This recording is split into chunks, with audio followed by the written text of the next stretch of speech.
చేస్తున్నాడో అదే పోర్ట్రేట్ చేస్తున్నారు అందరూ కూడా. కానీ డబ్బులు ₹1 కూడా డిమాండ్ చేయలేదు పోలీస్ గారు. ఎందుకంటే మీరు ఎందుకు వెళ్ళారు అని అంటే మాకేం జాబులు లేవు, మమ్మల్ని చేసుకోవడానికి వివక్ష లేదంటారు. వివక్ష ఎందుకు లేదనంటే ఇప్పుడు మేము ర్యాపిడో ఒకటి బుక్ చేసుకున్నాం అనుకో, వాళ్ళు ఫోన్ చేస్తారు అని ఇక్కడికి రండి, మా వాయిస్ వినగానే అమ్మ మీరు ట్రాన్స్జెండర్సా, వివక్షంగా ఆడి ఉందండి. మేము ప్రతిదీ మాట్లాడినా సరే అది తక్కువగానే చూస్తారు. కానీ మేము ఎప్పుడో పోయినాం, ఆయన కొట్టంగా మాకు భయం వేసేసి మేము వెళ్ళినాం. కేసు పెట్టడానికి వెళ్తే లైట్ అయిపోయింది. ఆయన వచ్చి రాగానే కేసు పెట్టగానే మీ మీద కేసు చేసేస్తున్నా, మీ మీద కేసు చేసేస్తాను, ఎఫ్ఐఆర్ అయిపోయింది.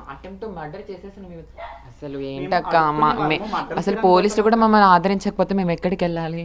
మా బాధలు ఎవరు చెప్పుకోవాలి చెప్పండి మీరే. అసలు మీ మీద అటెంప్ట్ మర్డర్ కేసు అంటే కేసు పెట్టేస్తున్నాను చెప్తున్నారు. అసలు ఏంటి ఇంకా అవన్నీ తెలుసుకోలేదు. అందరూ కూడా మీరు అతని దాడి చేశారు అంటున్నారు, కానీ అతను ఇక్కడ ఇంత దాడి చేశారు మనం అది ఎవరు కూడా మా దగ్గర ఉన్నాయక్క, విత్ ప్రూఫ్స్తో ఉన్నాయి మా దగ్గర. తను కొట్టింది, పోలీసులను తిట్టింది, భవాని మాల వేసుకున్న అమ్మాయిని కూడా తిట్టిండు.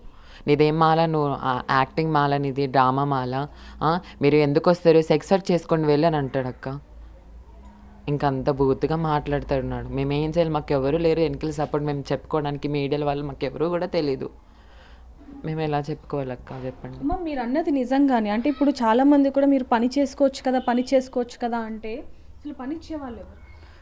ఒక మాట అక్క, నేను మా అమ్మకి ఒక్కదాన్ని, అక్క చెల్లెలు ఎవరు లేరు. మాకు కొంచెం అన్నం తినడానికి ఉండడానికి బాగానే ఉంది. అయినా కానీ ఇలా ఆడుకోవడానికి మేము ఎందుకు వస్తాం చెప్పండి?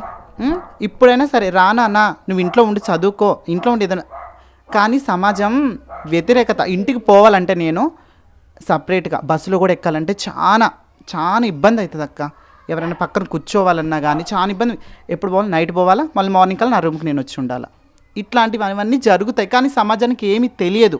ఆ పని చేయొచ్చు కదా, మేము పని చేస్తే ఎవ్వరు చాలరు, ఇటు ఆడ చాలదు, మొగా చాలదు, లేడీస్ చాలరు, జెంట్స్ చాలరు. మేము అంత పని చేయగలుగుతాం. పనిలోనైనా చదువులోనైనా బాగా టాలెంట్లు ఉన్నాయి. కానీ సమాజంలో మేము పైకి రాలేమక్క. ఫస్ట్ సమాజందే మాకు సపోర్ట్ చేయాలి.